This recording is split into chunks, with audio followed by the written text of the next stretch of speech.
Philippine News newscast for June 7 to June 13, 2013. Good day to everyone. Magandang araw po sa inyong lahat and welcome to the website of Philippine News. These are our stories for the day. We'd like to start with the news that Senator Enrile resigns his post as Senate President. Senate President Juan Ponce Enrile announced his irrevocable resignation as head of the upper chamber last June 4th in the wake of the administration's overwhelming victory in the May polls and accusations of impropriety hurled against him. His resignation punctuated a strongly worded privileged speech wherein Enrile defended himself from allegations, some of them coming from his own colleagues, that included the cash gifts he supposedly gave to favor senators in the late 2012. His resignation came on the last session day of the 15th Congress, less than a month after the May 13 midterm elections, where 9 of President Benigno Aquino's handpicked candidates won in seats in Senate against 3 from the opposition, which Enrile supported. As a public servant, Enrile says he is yet to answer the questions and issues raised against him on how the Senate funds are spent. Senator Franklin Drilon, a close friend of President Aquino, is being eyed to head the Senate in the next Congress. Due to Enrile's resignation, Senate President Pro Temp Chingoy Estrada was designated as acting Senate President until Congress adjourns later in the day. Next in line is the news about the Virginia tragedy, wherein Ambassador Cosilla wanted a full investigation on the case. The Philippine Embassy has called for a thorough, impartial, and expeditious investigation into the May 30th fatal shooting by police of a 38-year-old Filipino-American inside a popular wholesale store in Virginia. In a statement, the embassy also extended its deepest sympathy to the family of Mylene De Leon Scott of Sterling, Virginia, who was shot dead by police officers responding to a reported disturbance involving Scott inside the Costco wholesale store at the Price Cascades Plaza in Sterling. The embassy, quoting a statement released by the Loudoun County Sheriff's Office, said Scott allegedly refused to heed repeated orders from 2 responding police officers for her to drop a knife and a pair of scissors that she was supposedly using to threaten store employees with. The statement said that when Scott moved towards the 2 officers, a taser electroshock device was used in an attempt to immobilize her, but the weapon supposedly failed to deploy. It was at this point that one of the officers fired multiple shots at her. Scott died at the scene, while one of the officers sustained a bullet wound but was later released from the hospital.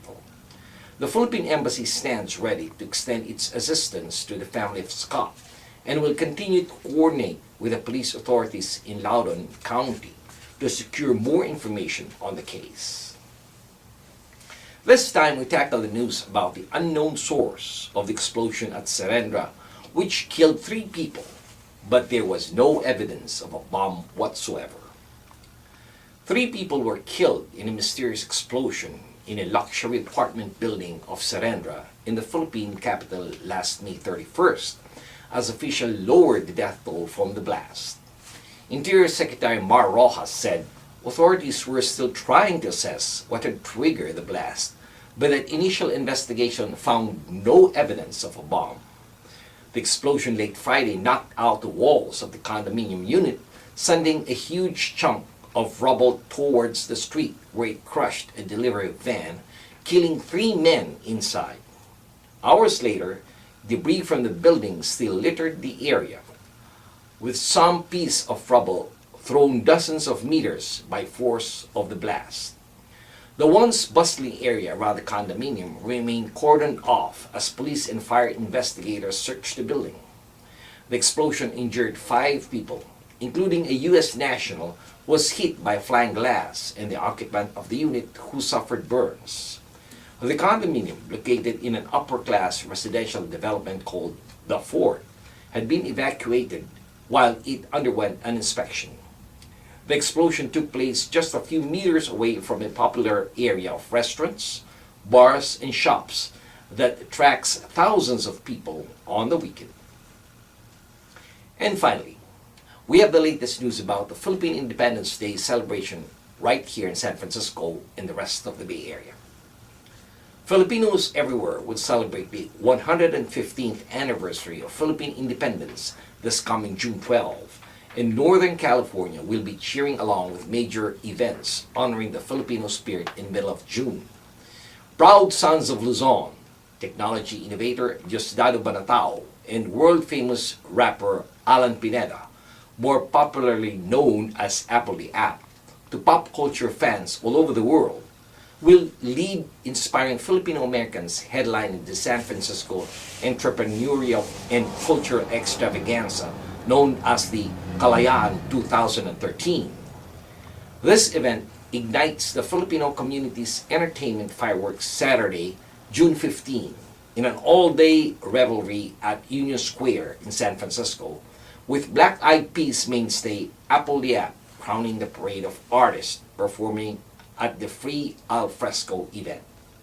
Staged by the Filipino American community in the Bay Area and guided by the Consulate General, the festivities spotlight Philippine cultural forms as these evolve wherever Filipinos thrive.